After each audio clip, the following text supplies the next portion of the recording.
ඊළඟට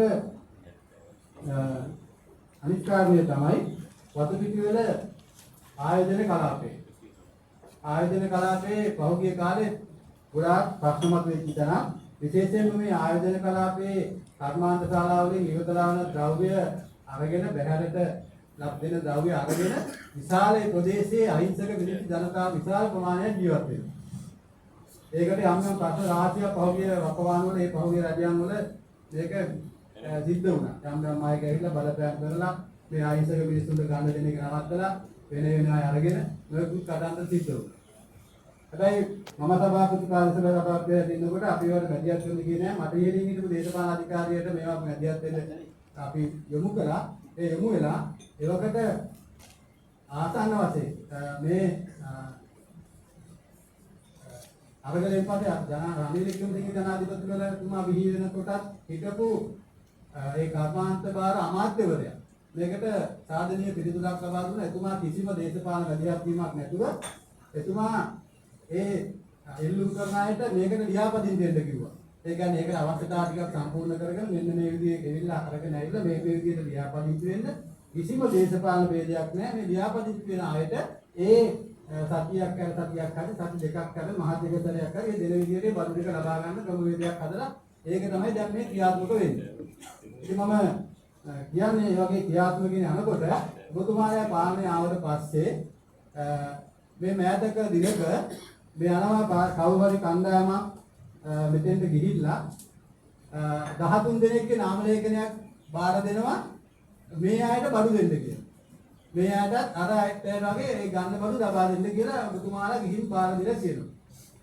ඒ 13 දෙනාගේ නාම ලේඛනෙත් මම ළඟ උනන් දැන් තියෙනවා. ඉංග්‍රීසියෙන් කියනවා නාම ලේඛනයක් 13 දෙනාට දුන්නා මේගොල්ලන්ට දෙන්න කියලා ඒ විතරක් නෙමෙයි එක්කෙනෙක් එතනකින් තාත්තනයක් කරලා තියෙනවා. කිසිම දවසක නිලධාරීන්ට මේ ප්‍රාදේශීය දේශපාලනඥයෙක් ඒ වගේ තර්ජනය කරලා නැහැ කියන එකත් දේශපාලනඥයෙක්ගේ ගෝලභාවයවත් තර්ජනය කරලා නැහැ කියන එක ඒගොල්ලෝ කිව්වා. ඒ නිසා මේ ගැන සොයා බලන්න ඕනේ. මෙතන සම්බන්ධ මේ දැනට මේ බඩු ගන්න අය උද්ඝෝෂණයකටත් මේකට විරුද්ධව සූදානම් වෙනකොට පොලිසිය දැනුවත් කරලා ඒකත් යටපවත්තුවා. මට පවත්තලා ඒ උද්ඝෝෂණ කටයුතු කරන්න ගියෙත් නැහැ. ඉතින් මේ සංවේදී කාරණයක් කරු සභාපතිතුමා මේ සම්බන්ධව ඔබතුමාගේ අවධානය යොමු කරන්න. අපි බලාපොරොත්තු වෙන්නේ නැහැ NPP රජයක පාලනයක පසුගිය කාලේවත් වුණා කියන වගේ දේවල් මේ වගේ දේවල් සිද්ධ වෙයි කියලා. ඒව වෙන්න බෑ. මොකද එතන අහිංසක මිනිස්සු ඒක ගන්නවා නම් ඒ මිනිස්සුන්ට ගන්න අරින්න ඕනේ. ඒකෝර මේකට බලහත්කාරයෙන් තව අය එකතු කරලා ඇයි මේ මෙහෙම කරන්නේ? මේක ප්‍රතිපත්තියක් වෙන්න බෑ. නව ආණ්ඩුවේ නව බලධාරීන් මේවට විරුද්ධයි. පහුගිය කාලේ මේවා කෙරුණානේ. එන්න නිවැරදි වෙනද බලයට අවිත් තියෙන්නේ. ඒතර මේක නිවැරදි වෙන්නට ඕනේ. මේ නිසා ඔබතුමා මේක සුවර බලන්න ඕනේ. මේකට පිළිතුරක් ලබා දෙන්න නැත්නම් මට සියලු දේවල් සාක්ෂි සහිතව ඉදිරිපත් කරන්න සියලු දේවල් ඇතුළු කරවන්න මේ කතා කරන්නේ. අහිංසක මිනිස්සු කීයක් කරවා ගන්නවා නම් ඇයි මේකට සාධනය කර තව අය තුලත් කරන්නේ. ඊළඟ කාරණේ අනිත් එක තුල සභාපතිතුමනි දැන් ගම් මට්ටමේ පවත්වාගෙන යනවා පොලිස් කමිටු. ප්‍රජා පොලිස් කමිටු පිටවගෙන යනවා. ඒක හොඳ දෙයක්. මේක එදා ඉඳන්ම තිබුණා. අපේ රජයන් කාලෙත් තිබුණා. හැබැයි අද සම්පූර්ණ දේශපාලනීකරණය වෙලා. අපේ කාලේ ප්‍රජා පොලිස් කමිටු ගම්වල පිටවන්න කියනකොට අපි ප්‍රාදේශ සභා මන්ත්‍රීවරයෙක්වත් අපි මේකට ගියේ නැහැ. අපි මිනිස්සු දැනුවත් කරනවා. අපි කියනවා මේක මෙතන දේශපාලනයක් නෑ පොලිසියත් එක්ක එකතු වෙලා ගමේ ආරක්ෂාව සම්බන්ධ පොලිසියට සහයෝග දෙන්නක් මේක ගිහිල්ලා මේක සහයෝග දීලා ඕන කෙනෙක් පත් වෙන්න. ඉතින් මේ පත් වෙච්ච ප්‍රජා පොලිස් කමිටුවල සභාපතිවරු විශාල කාර්යභාරයක් කරා. ඒක අපි අගය කරන්න ඕනේ. දේශපාලනයෙන් තොරව මේ ගමේ මත්ද්‍රව්‍ය නැති කරන්න.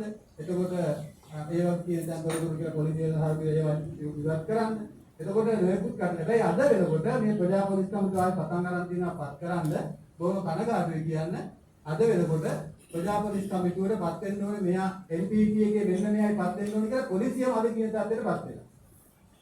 පුදුමාරේ එකක් තුනම නම් ගන්නුනේ උදාහරණ නම් මට කියන්න පුළුවන් කොහෙද මෙහෙම උනේ කියන එක කියන්නත් පුළුවන්. පොලිසියෙන් ඇවිල්ලා කියනවා මේක සභාපති වෙන්න ඕනේ මේ NPP අහවල් ක්‍රියාකාරීත්වය. කියලා කියනවා. එතකොට එහෙම වෙන්න පුළුවන්. දැන් මේ උරපලපදේශයේ දිනපමුණේදී මේක සිද්ධ වුණා මම හිතන්නේ මන්ත්‍රීතුමියක් දන්නවද දන්නේ නැහැ. ඒ පැත්තේ නම් එහෙම ගතුනේ නැහැ. ඒ මන්ත්‍රීතුමිය දිහත් වෙලා ඒක ප්‍රයම පත් වෙලා තියෙනවා. කිසිම දවසක අද මේ මඩ පිට මඩ ගහලා බොරු කියලා චෝදනා කරලා සල්ලි හාටම දාලා ඉන්න බහුගේ පාලනයන් එහෙමයි කරපු නිසා අපි බලයට ආවේ කියන උදවිය මේවා අද